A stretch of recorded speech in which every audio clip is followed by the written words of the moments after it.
Queridos amigos, bem-vindos ao nosso novo episódio do Vozes da Lei. O podcast hoje tem a honra de receber o carioca, advogado, professor e escritor Francisco Antônio Maciel Musnick, Chico Musnick, uma lenda viva no direito carioca, no direito nacional e sócio fundador da BMA, um dos maiores escritórios da América Latina de direito societário, enfim, de tudo. E vamos conversar hoje, começando por uma pergunta que eu gosto muito, porque você lendo a biografia do nosso entrevistado, a gente vê que ele começou a dar aula na PUC do Rio de Janeiro em 1981, muito jovem. Queria saber de você como é que foi isso, como é que você chegou lá, se o direito está na sua família, se você começou uma carreira já motivado pelo pai, ou se foi uma coisa que veio de você. Pô, essa é uma pergunta que eu adoro responder, Zé. Primeiro, muito obrigado pelo seu gentil convite. É um prazer estar aqui com você, meu amigo de longos anos. Olha, meu pai não era advogado, minha mãe estudou até o quarto ginásio, embora seja a mulher mais inteligente que eu conheço. E claramente eu assim, acho que desde o começo um pouco pelo jeito de me comportar e tudo, eu sempre quis ser advogado. Advogado era uma coisa que sempre teve no meu sangue, sempre teve na minha personalidade.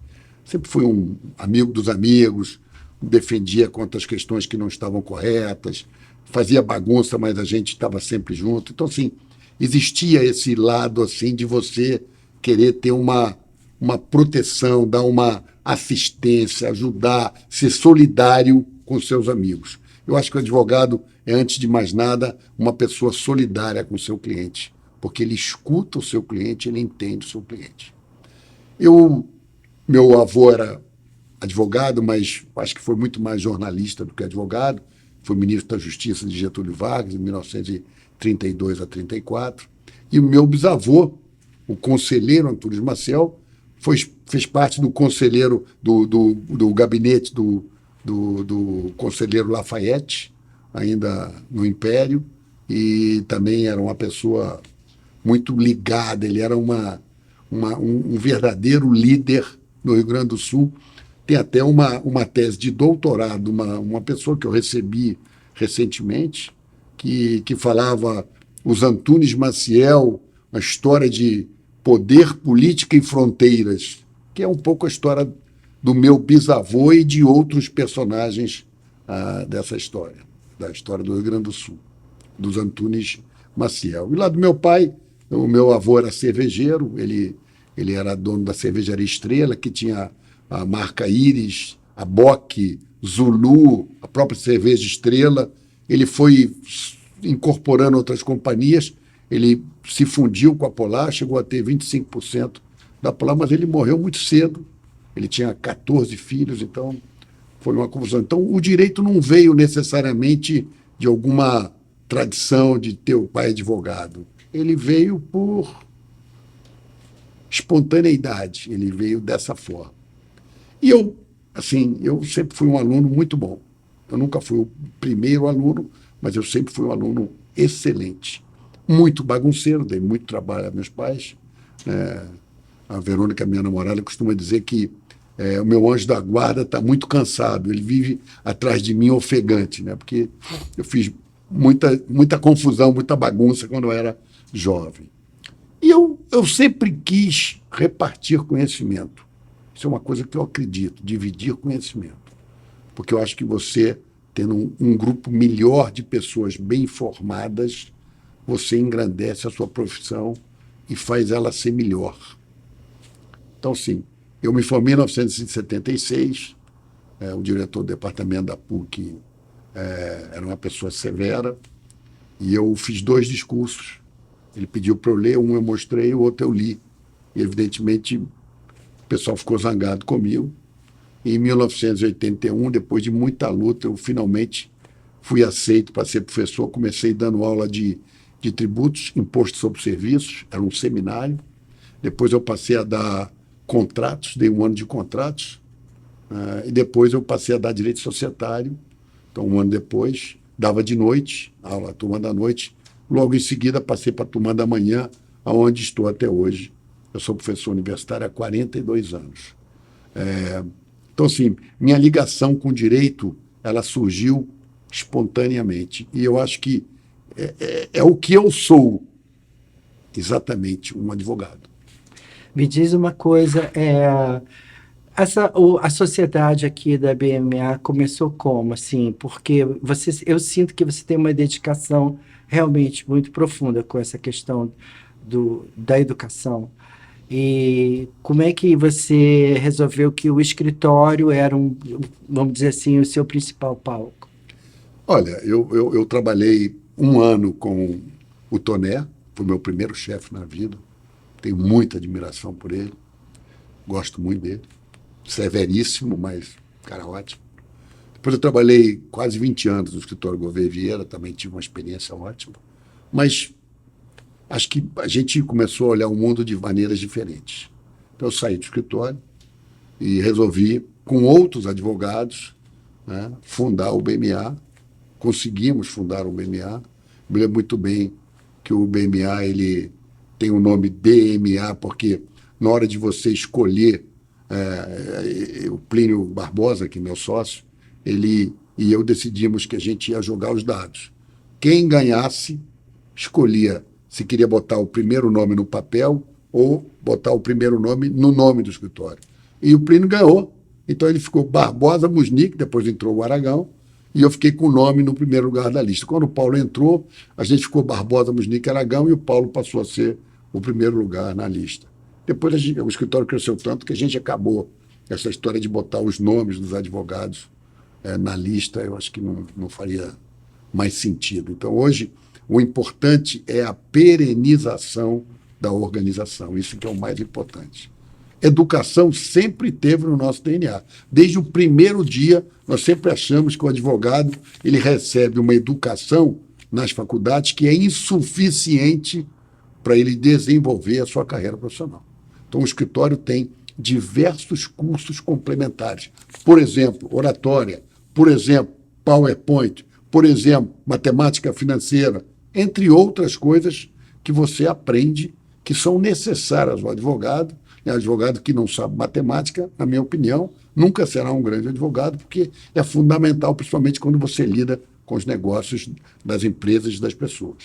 Eu olhando aqui o site da BMA, fiquei impressionado com essa questão que você falou da educação, de ter esse viés BMA Educação, e ser principalmente um lugar onde atende muito o número de estagiários. As pessoas têm assim vamos dizer, uma predisposição importante, já querem estar estagiando aqui dentro. Você tem como... você acha que isso vem da questão de ser professor ou é uma questão mesmo do escritório? Olha, eu acho que nós recebemos milhares de currículos. Você não imagina a quantidade de currículos que a gente recebe. E a gente olha para todos esses currículos, muitas vezes é muito diferente do que a gente está esperando, então a gente não segue adiante, mas a gente entrevista muitas pessoas, a gente faz provas com muitas pessoas e a gente faz uma peneira, né? Ela começa com uma peneira maior, com peneira menor, menor. É como peneira de café, né? Você vai pegando as várias peneiras e até que você chega numa short list de candidatos e acaba escolhendo, tem entrevistas com os advogados do escritório, para onde o advogado irá, para que área ele está indo. Então, a gente é bastante rigoroso, eu brinco sempre. A porta de entrada é muito pequena e a porta de saída é muito grande. Então, entrar no escritório, no fundo, representa você investir num talento de alguém que, de certa maneira, vai te suceder lá na frente, porque a gente quer ter talentos, pessoas realmente muito competentes, muito respeitadas, porque eles é que vão assegurar, de novo, a perenidade do escritório. Essas pessoas são, vamos dizer assim, legatários da missão do BMA, que é prestar serviços de qualidade, com criatividade ao cliente, entendendo profundamente os problemas que lhes são apresentados. Uma coisa, só para te completar aqui, o BMA é procurado porque o BMA está sempre na ponta das operações. A gente faz operações de pontas, a gente é pioneiro em decidir uma questão, é pioneiro em inventar uma forma de associação, é pioneiro em fazer uma fusão de uma companhia. Esse protagonismo leva as pessoas a terem interesse. Todo mundo quer estar associado com alguém de vanguarda. Você falou sobre essa questão do talento, da criatividade, e você é uma pessoa que, pelo que eu conheço, é muito estudioso. E você fala várias línguas, inglês, francês, alemão, e está sempre buscando essa questão da vanguarda. Você tem alguma coisa que você percebe nos seus alunos quando eles vão fazer esse turning point, eles vão se tornar alguma coisa? Você tem algo que você percebe que é maior do que essa questão do estudo? Sim, eu acho que o tempo de professor te traz uma imediata percepção de quem é que tem os olhos brilhando, sabe? Aquelas pessoas que você olha no escuro e o olho é vermelho, né? Que nem aqueles filmes de terror, o olho é vermelho, brilha. Você consegue identificar isso nos alunos. Eu diria para você que eu dou aula porque 5% dos meus alunos são extremamente inteligentes, estudiosos, e vale a pena dar aula para eles. Aí você tem um outro contingente, que eu diria para você que é de 60%, que faz o razoável, que está ali, está tocando o barco. E tem uma série de alunos que não vão à aula, que não estudam nada e acham que, pelo fato de estarem na faculdade, têm que ser aprovados. Eu acho que a vida não é assim. Eu acho que ninguém consegue ser um bom advogado sem estudar bastante, estudar muito, estar presente. A minha aula é sempre uma aula onde eu apresento diversos problemas, porque, no fundo, o cliente não quer que você saiba de qual o Código Civil. O cliente quer que você resolva os problemas dele. Então, acho que é importante ter essa visão, mas sim, eu identifico muito aqueles que são bons alunos. Eu tenho prazer de dar aula para eles. Eles são pessoas que realmente me incentivam a continuar como professor. Porque é duro, né? Claro. Eu dou aula quinta e sexta, de 7 às 9 da manhã. O meu horário de aula é 7, eu dou uma tolerância de 15 minutos para começar a aula. Depois de 7h15, ninguém entra mais na sala. Qualquer hora eu vou assistir. Está convidadíssimo. Essa turma que eu tenho de segundo semestre de 2023 é uma turma pequena, mas muito boa. Tem ótimos alunos. Olha só, eu queria falar uma coisa assim. O direito, para mim, está sempre entre uma questão muito filosófica, muito entre a verdade e a justiça. E como é que você coloca essa questão para os seus alunos? Como é que você fala do que é verdade e do que é a justiça? E como é que isso, dentro da esfera pública, você situa seu aluno? Porque hoje, assim, você vê que os estudantes, eles estão, não é uma questão eu acho que é um pouco da idade, ele está sempre com um pouco de rebeldia contra sistemas e tal. Então, assim, como é que você coloca essa questão, assim? Olha, eu diria para você o seguinte, eu sou advogado e eu aplico as leis que estão em vigor no país. Se aquela lei ou aquela outra lei não está atendendo aos anseios da sociedade, ela deve ser modificada. Não sou eu que vou modificá-la, mas sim um processo legislativo democrático. E também não adianta o judiciário querer fazer a justiça se existe uma lei que ele tem que aplicar, né? A justiça exige para proteger o cidadão do Estado e não para oprimi-lo. Então, assim, se a gente segue as leis, a gente quer que as leis sejam aplicadas pelo judiciário. Comporta uma interpretação, sociedade mudou. Eu acho que tem essa função do judiciário de olhar para a sociedade de uma maneira mais, vamos dizer, crítica e ajustar as coisas que são possíveis de serem ajustadas. Outras só são possíveis através de uma reforma constitucional, de uma reforma legislativa. Os jovens estudantes que conversam comigo sobre verdade e direito, eles, no fundo, têm um pouco ansiedade de quererem melhorar o país, de quererem ter um país mais justo. O Brasil é um país extremamente desigual, Zé Ronaldo, é muito. Então, assim, eu acho que eles têm essa vontade. Agora, tem que fazer isso dentro do processo legislativo, tem que fazer isso respeitando a ordem vigente, e eu acho que esse é um grande incentivo.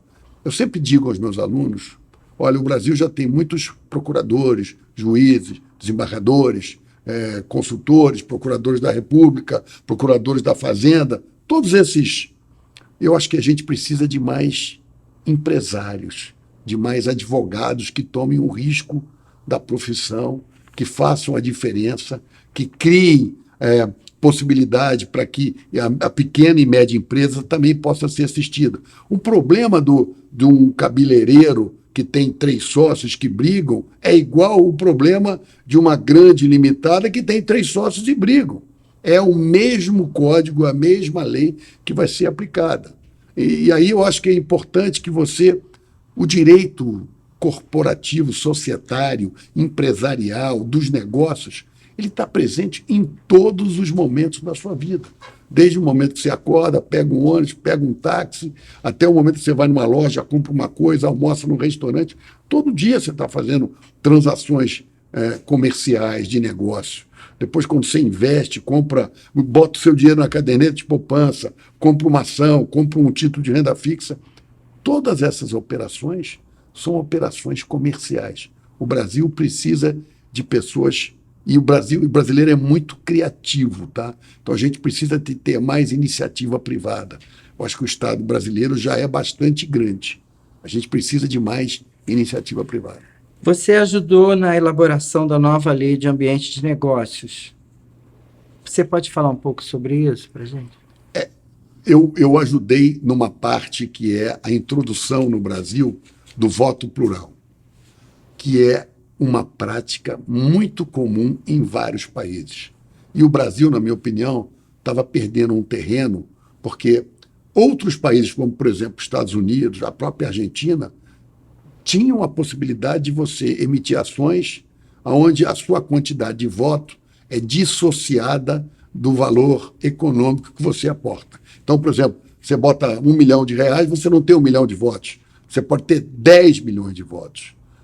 E muitas empresas brasileiras, nessa competição entre bolsas por listagem de empresas, de emissão de títulos na Bolsa de Valores, elas estavam perdendo um espaço. Eu acho que o passo que foi dado pelo governo brasileiro, com um impulsionado pela B3, e é aí que eu entro para ajudar na elaboração desse projeto, foi muito importante, porque ele permite hoje em dia ao brasileiro de ter a possibilidade de emitir ações com voto plural, né? E isso, o que é isso, no fundo? Isso, no fundo, é você preservar o espírito empreendedor daquele que fundou a companhia, para que ele não saia da empresa sem implementar o plano de negócios que ele originalmente concebeu, né? Então, muitas vezes você precisa de capital e o cara vai perdendo poder, até que um outro toma aquela empresa, que não vai ter mais um empreendedor como, vamos dizer, o cara que idealizou aquilo.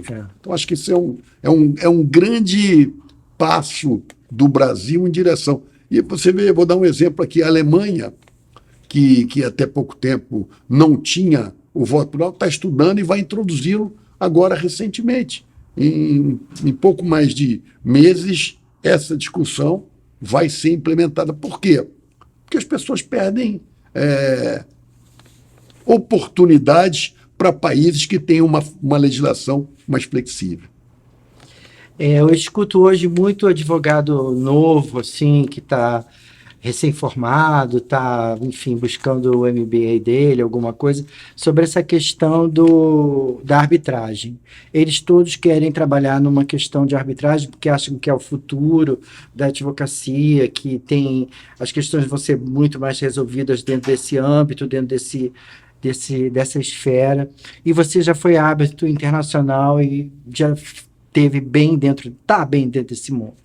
O que você acha? Você acha que é um futuro ou que já está presente e cada vez mais as soluções vão para esse caminho? eu vou fazer uma resposta dessa sua pergunta, que é uma pergunta espetacular, porque ela tem que ser esclarecida para os estudantes. Tá? Primeiro, ninguém vira advogado de arbitragem de um dia para o outro. Se você não tiver sólido conhecimento de direito civil, de direito societário e de outras áreas do direito, você não vai a lugar nenhum. Então, assim, ser advogado de arbitragem significa você não saber só as regras processuais das câmaras, porque você pode ter várias câmaras de arbitragem, mas saber fundamentalmente a parte substantiva, a parte do problema do seu cliente. É isso que vai fazer com que você seja um grande advogado de arbitragem. Sabe? Essa comunidade arbitral ela é extremamente festeira. Todo dia tem uma festa, tem um coquetel, tem um jantar, tem uma homenagem a alguém, tem não sei o quê. Às vezes eu fico até perguntando, de brincadeira, quando é que esse pessoal estuda? Porque é tanta festa, é tanta reunião, é tanto congresso, é tanto seminário, eu não sei quando é que eles estudam. Então, assim, eu sou árbitro em algumas causas, poucas, sou árbitro do CAIS há muitos anos, então tenho muitas questões de arbitragem, principalmente no esporte, que é onde eu tenho uma militância no CAIS, mas eu diria para o aluno que a arbitragem pode ser uma área interessante desde que você tenha um profundo conhecimento daquilo que é realmente importante, que é o direito substantivo. Não adianta nada você saber a regra dessa Câmara, ou dessa outra Câmara, ou dessa outra Câmara, isso não vai te levar a lugar nenhum, porque você vai ter que resolver o problema do seu cliente, vai defender o problema do seu cliente, e não vai ser a regra arbitral dessa tal Câmara ou de outra Câmara que vai fazer com que você seja o melhor advogado. Você falou muito dessa questão do esporte, você foi árbitro tanto nas Olimpíadas, Copa do Mundo, quer dizer, nos maiores grandes eventos esportivos no Rio. E como é que você vê essa questão hoje no Brasil? Você acha que tem pessoas que estão muito qualificadas para isso, agora para ir para Paris e tal, e dentro do espaço brasileiro tem possibilidades ainda da gente receber grandes eventos? Agora a gente teve o final da Copa dos Libertadores agora aqui no Rio de Janeiro, e no começo foi meio assim, uma briga ali, argentino, brasileiro, mas logo depois a gente viu que foi uma festa no Maracanã muito civilizada. Sim, sim, assim. Sim. Olha, eu acho que o Brasil tem chance de ter grandes eventos, sim. Eu acho que o Brasil tem tudo. A gente precisa diminuir o Estado e aumentar mais a iniciativa privada. Eu acho que está faltando isso. Isso é que vai nos levar adiante, na minha opinião. O brasileiro é muito criativo, é muito inteligente. O povo brasileiro é um povo extremamente inteligente, mesmo, fora da curva. Então, assim, eu fui, sim, árbitro nas Olimpíadas do Rio de Janeiro e de Tóquio. E, geralmente, quando você duas vezes árbitro, você não é mais. Eu já tive as minhas duas em lugares incríveis, né? No Rio de Janeiro, eu fui do Tribunal Ad Hoc, que é um tribunal formado especialmente para fazer a Olimpíada, e me diverti muito, tive casos interessantíssimos, extremamente inteligentes, casos difíceis de serem julgados. Até aquela do grupo Luísa falou de você, que vocês tiveram uma proximidade. Sim. Que é justamente nessa questão da iniciativa privada dentro do espetáculo, do entretenimento. Sim, sim. Porque aqui você vê lá fora, os grandes eventos são todos bem patrocinados, e aqui acho que ainda existe uma certa relutância contra... É que o brasileiro é um pouco desconfiado e com razão, né? A gente assistiu nesses últimos anos coisas muito sérias, né? Que eu não vou esquecer, talvez as pessoas queiram esquecer, mas a gente não esquece essas coisas, né? Mesmo até que decidam que é para esquecer, eu não vou esquecer. Eu acho que é importante se lembrar. Eu acho que essa é a construção do futuro, para que isso nunca mais aconteça. Eu diria a você que a gente precisa de verdade de reformas importantes. A reforma política é uma reforma importante. Eu sou muito a favor do voto distrital. Acho que ele é muito mais representativo das várias camadas da população. Acho que a gente precisa de fazer... A gente vive um sistema presidencialista, mas que é quase um sistema parlamentarista, né? É um sistema meio híbrido, né? Onde você tem um duelo de forças a cada dia do Congresso, do Judiciário do Poder Executivo. Então, assim, eu diria, eu acredito muito no Brasil, acredito que a gente dará uma virada em algum momento. Talvez a minha geração ainda tenha um pouquinho de chance de fazer isso, mas as gerações que virão, elas são melhores do que a gente, são mais preparadas do que a gente. Acho que elas são muito mais completas do que a gente e elas têm uma chance grande de transformar esse Brasil naquilo que a gente espera que ele seja, um país justo para todos. E você pode ter rico e pode ter pobre, mas você tem algumas formas de você compensar isso. Acho que isso é uma coisa importante. E não ser necessariamente paternalista, porque o que o Brasil precisa mesmo é de educação em todos os seus níveis. A educação, Zé Ronaldo, ela é redentora. Ela transforma de verdade um país. Com certeza, eu acho que isso é fundamental, realmente é uma preocupação que tanto a sociedade privada e o governo federal, e, enfim, todos eles têm que ter de primeiro. Agora, eu queria, como isso gera um pouco assim de conflito, e você é um expert em soluções de conflitos, me fala um pouco como é que você vê que a gente poderia solucionar alguma dessas questões tão fundamentais assim para a sociedade brasileira. Eu acho que tudo tem que ter um Você acha que é tudo jurídico? Fundamentalmente, sim, né? Mas é também de vontade, né? Assim, não adianta nada a gente aumentar os impostos, o que eu acho até que pode ser razoável, sim, se você não diminuir o custo do Estado, as despesas do Estado. Você tem que ter um trabalho de todos os lados da sociedade. Então, assim, não adianta só olhar para uma linha do balanço e não olhar para outra linha do balanço. E eu diria para você que está faltando isso. Acho que a gente não está olhando, vendo aonde vai cortar de verdade, aonde a gente vai de verdade fazer concessões, privatizações, porque o Estado ele é ineficiente. E se você se lembra do nosso sistema de telefonia hoje, imagina se isso não estivesse na mão da Telebrás. Como é que nós estaríamos aqui com uma falta de capacidade de investimento? Quantas empresas gigantes você tem no Brasil nessa área? Então, assim, eu acho que essas reformas são reformas culturais.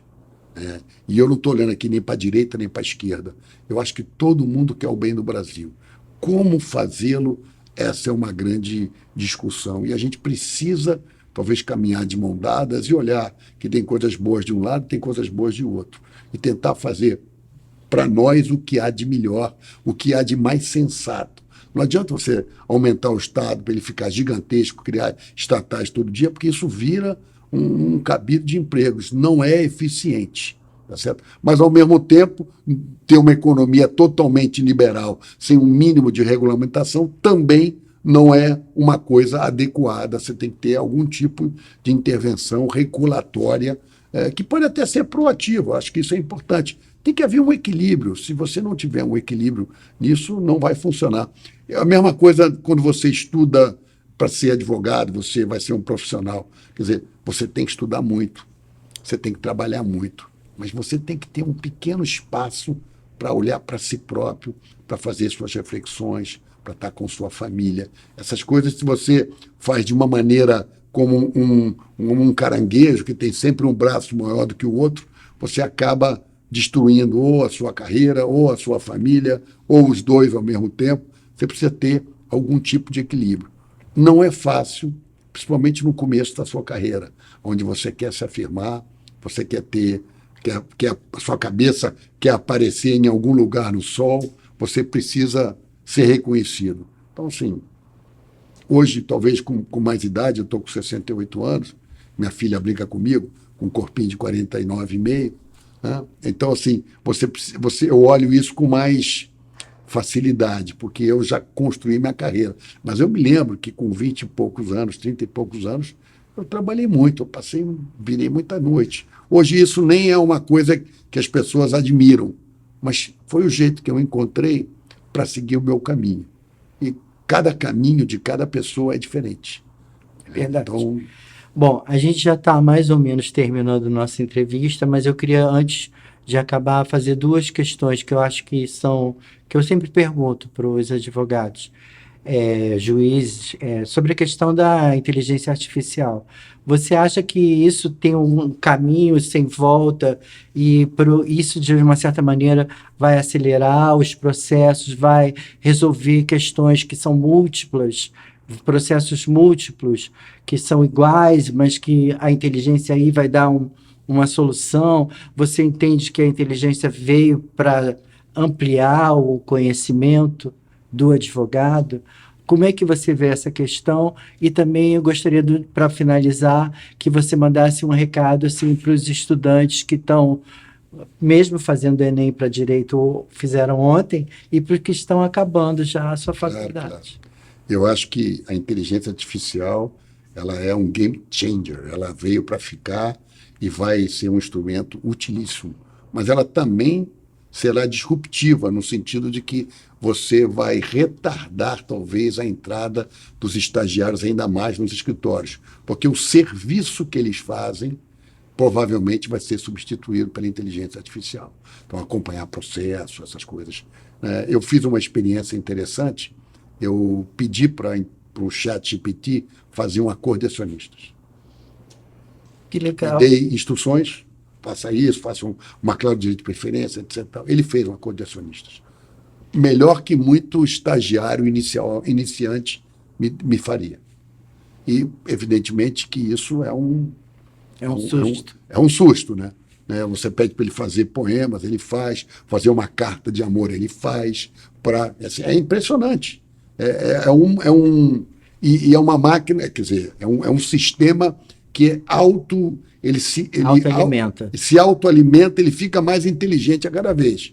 Aí fico me lembrando de 2001, Odisseia no Espaço, de repente o computador vai tomar, ou então Exterminador do Futuro, né? Quer dizer, onde a máquina toma o controle.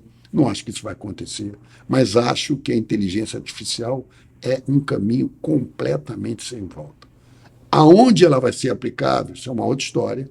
Acho que ela vai ser aplicável em tudo aquilo que tem procedimentos padronizados, por exemplo, emissão de debêntures, por exemplo, acompanhamento de processo de contencioso de massa, por exemplo, petições de direito consumidor quando a companhia aérea não te trata bem, outras coisas padronizáveis ou padronizadas, né?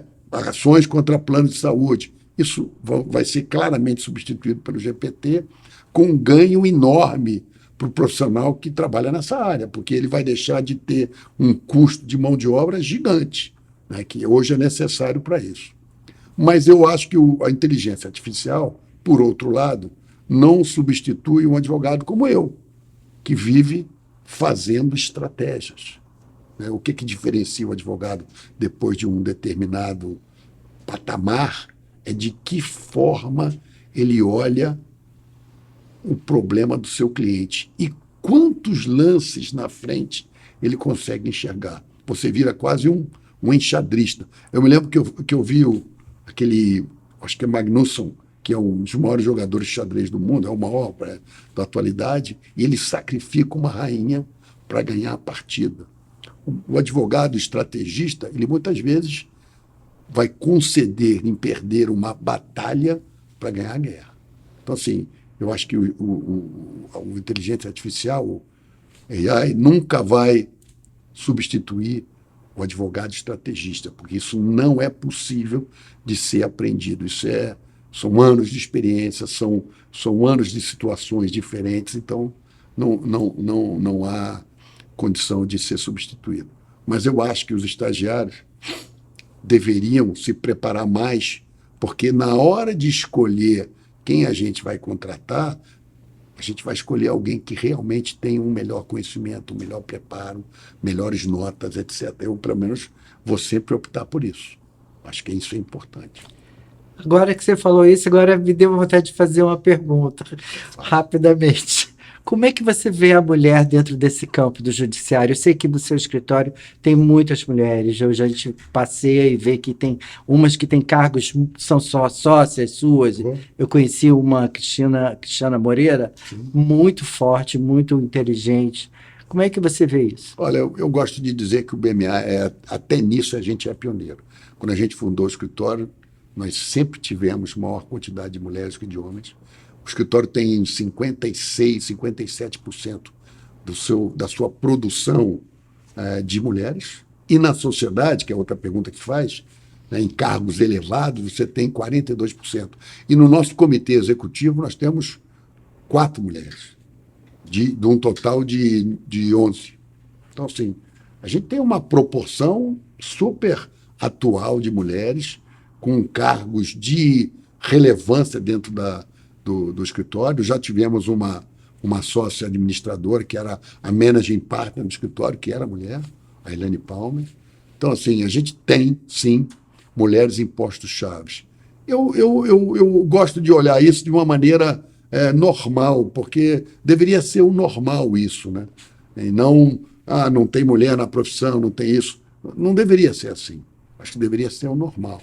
E eu não consigo enxergar. Eu conheço pouco a parte judicial, mas na parte do direito dos advogados em si, nós ainda estamos muito para trás. Eu acho que o BMA ainda pode melhorar, não só com as mulheres, mas também, né, a gente, por exemplo, tem aqui o programa Incluir Direito, onde a gente procura dar prioridade dentro das áreas a advogados negros, que não têm, às vezes, a oportunidade de chegar num bom escritório. Então, esse programa é um programa que é super legal, não foi o BMA que inventou, foi uma associação de escritórios e todos nós temos procurado cumprir. Eu acho isso muito, muito legal. Eu acho que o Brasil também, que o Brasil precisa ter nas empresas a representação da sua população, que eu acho extremamente justo e razoável. Então, isso é uma coisa que me toca. Uma coisa curiosa, Zé Ronaldo, é que na faculdade a maioria dos alunos são mulheres. São alunas. Né? Eu diria que é 60%, pelo menos. Então, assim, você tem uma quantidade muito grande de mulheres indo para a carreira. No Rio de Janeiro, tendo em vista a nossa desindustrialização, né, a gente tem muita gente querendo ir para a carreira pública. Né? Daqui a pouco fico achando que o Estado do Rio de Janeiro só vai ter funcionário público. Eu não acho isso bom para o Estado. A gente precisa de resgatar a iniciativa privada, de resgatar o empreendedorismo. Acho que essas pessoas têm muita possibilidade de assumir risco e criarem coisas incríveis, tipo fintechs da vida, aí, várias dessas empresas de tecnologia. Como o brasileiro é extremamente criativo, esses caras vão longe. Então, acho que isso eu incentivo essa juventude toda a tomar essa iniciativa e tentar criar alguma coisa especial, nova, que seja diferente. Bom, gente, a gente conversou hoje com o nosso querido advogado carioca, jornalista e escritor, que provavelmente, espero eu, faça um novo livro em breve. Aqui o Francisco Musnick, Chico Musnick, e eu quero agradecer a ele essa oportunidade do Voz da Lei estar aqui conversando com ele hoje. E eu queria dizer para vocês se inscreverem no nosso canal, clicarem no sininho das notificações, enfim, seguir a gente nas redes e também seguir o BMA e seguir o Francisco Musnick, porque com certeza vocês vão ganhar muito. Muito obrigado e até a próxima.